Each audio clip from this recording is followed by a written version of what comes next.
Okay, in this video we're going to go over 4.3 worksheet. I am going to be using the reference notes to help us out on this part, so make sure you have that handy. First part is saying using co-function identities. This is the part that you actually have to remember. So if you go back to your co-function identities, remember that's when you have two different trig functions that share the same ratio. You can see that cosecant, which is here, and secant are co-functions. So all I'm going to do is say, okay, this is the same thing as secant. If cosecant is one term, then secant is the other. Cosecant is one angle, and secant is the other. Then you can see that you would do pi over 2, which I have here, pi over 2, minus whatever theta you have on the cosecant part. Since we have pi over 10, I put pi over 10 here. Use your calculator to subtract. All you need to do, and don't forget this, is just use your calculator and only put in the ratios. So I'm going to go ahead and put in 1/2 minus 1/10. Okay, 0.4 second PRB. That changes it to a fraction. There's my 2/5. Okay, don't forget to include the trig function that is the co-function. Tangent and cotangent are co-functions, and this time we're using 90 degrees minus whatever theta we have over here. Okay, so if you go over here, tangent and cotangent, 90 minus theta, theta is this one over here, you get cotangent 17 degrees. All right, next part is using the calculator. Now here I did put a lot of information to make sure that you have it on the correct, you do it actually the correct way. So basically for cotangent, cosecant, and secant, remember these three trig functions are not listed in the calculator. So what you need to do is you need to actually write it out. So cotangent is the same thing as 1 over tangent. Cosecant is the same thing as 1 over sine, and then secant is the same thing as 1 over cosine. Whatever angle you're given, or theta you're given, you're going to include it in the same location. Don't try and flip this. Don't put it somewhere else. It stays with the trig function. Since the angle given here is in radians, make sure you're in radian mode. Angle given here is in degrees. Make sure you're in degree mode. And then the angle here is degrees. Make sure you're in degree mode. If you have any of these modes incorrect, or radian and it's actually giving you degrees, you will get the incorrect answer. Okay? So all you do is just make sure you plug this in and you should get that value right there. Include the negative. Sometimes I don't know why students forget the negative, but if it has a negative, include it. Okay? This should be 1 over 0, or anytime it says domain error, that's going to be undefined.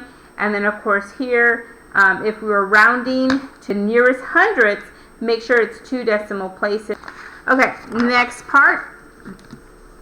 Up here, it says we're going to be using the trig function to trig to find a length in the word prompts with one right triangle. All right, so here's our picture. Here's the equation. Here's the statement. A 7-foot ladder leans against the side of a house, so that means that this side right here is 7.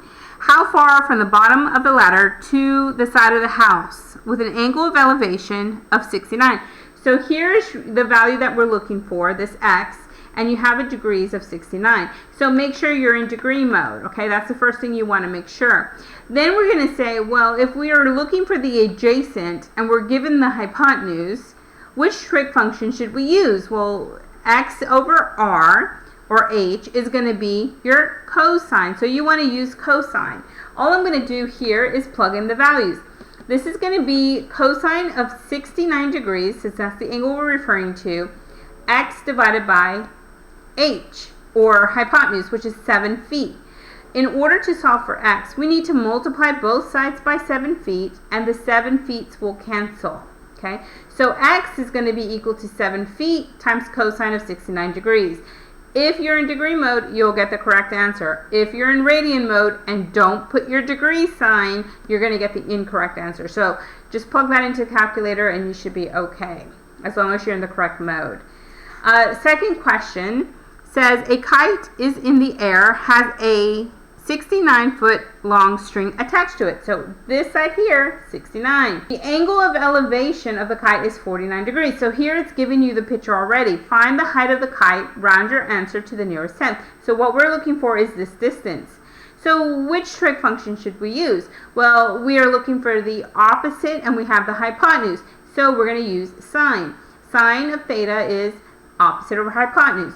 Plug in the values you know. Make sure you're in degree mode. We know that angle is 49 degrees, so I plug that in here. Why I don't know, but I do know the hypotenuse, which is 96. Again, multiply on both sides. Put it in the calculator. As long as you're in the correct mode, you should get this exact answer. Rounding to a tenth, which is 1 decimal point. All right, next question. This is for finding the trig ratios of a given triangle. So here we're given a triangle, and you're going to find all the other ratios, or the 3 that are listed here based on the information we have. Well, I ended up doing all 6. So first thing I want to do is make sure I know all the sides. I really don't care so much about what this angle is, at least not now, but we do need to find this side here. And again, I use Pythagoras theorem. X squared plus y squared equals c squared, or r squared. This is 7, so I'm just plugging in the 7 here. X is 4, I'm plugging in 4 here.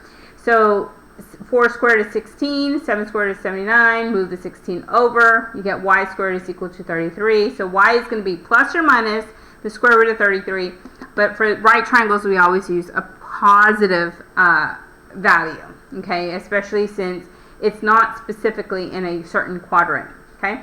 Now once we have this side here, we can do so katoa.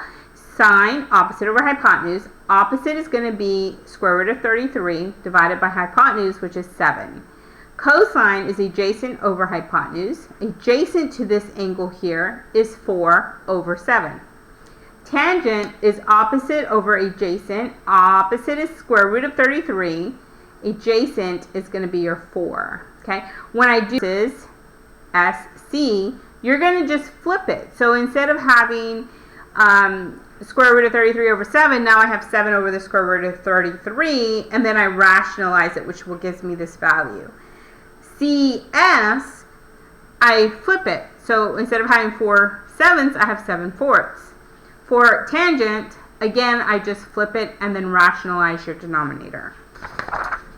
Okay, next problem is here. It's saying use the Pythagoras identity to find the trig ratio. Again, it's telling you the information on the circle. On the triangle. This is 8. This is 15. So you're going to find your r, because that's the side we don't know. So 8 squared plus 15 squared equals r squared. Here's the math. R ends up being 17. And then we're finding cosine. So cosine is adjacent over hypotenuse, or adjacent over r. A over r. A adjacent is 8. R is 17. Okay, so there you go. It says exact values, so you don't want to use your calculator. You always want to go ahead and do the exact ratios. All right, next problem. Use a trig ratio to find the side length in a right triangle. Again, here you're given the information. You don't know what x is, but you're given the hypotenuse and you're given your angle. So if I'm looking for the adjacent to this angle and I have the hypotenuse, we would use cosine. So I plug in all my values. Theta is 26 degrees. Make sure you're in degree mode. Okay. X we don't know, but h is 13. Multiply by 13 on both sides. That cancels that 13.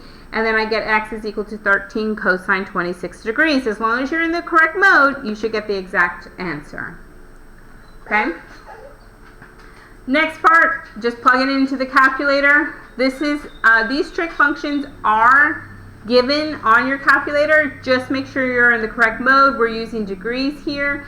So as long as you put in cosine of 40 degrees and you're in degree mode, you should get those these answers here. Hundredths place, 2 decimal places. Look at the third one and determine if you need to increase or decrease the number in the second place. Okay, so I did that for this one.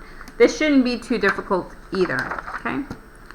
All right. The next problem, this is sine, cosine, and tangent ratios and variables for the side length. So here, if this is our theta, because it's asking us to find sine of x and tangent of x and cosine of x, that means x is going to be our theta. Okay, so according to this angle, I'm going to say this is adjacent, this is opposite, and of course the hypotenuse is always opposite of the 90 degrees.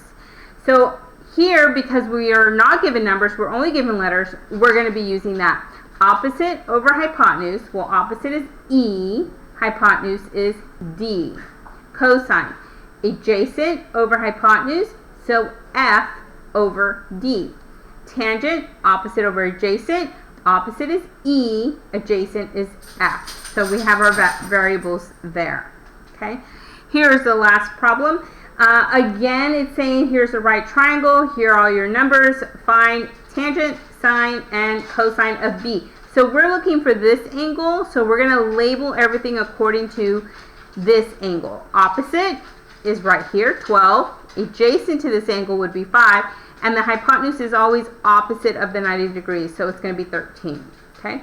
So again, sine, opposite over hypotenuse, 12 over 13. Cosine, adjacent over hypotenuse, 5 over 13. And tangent is opposite over adjacent, which is 12 over 5. Okay? And that's it for 4.3. Let me know if you have any questions.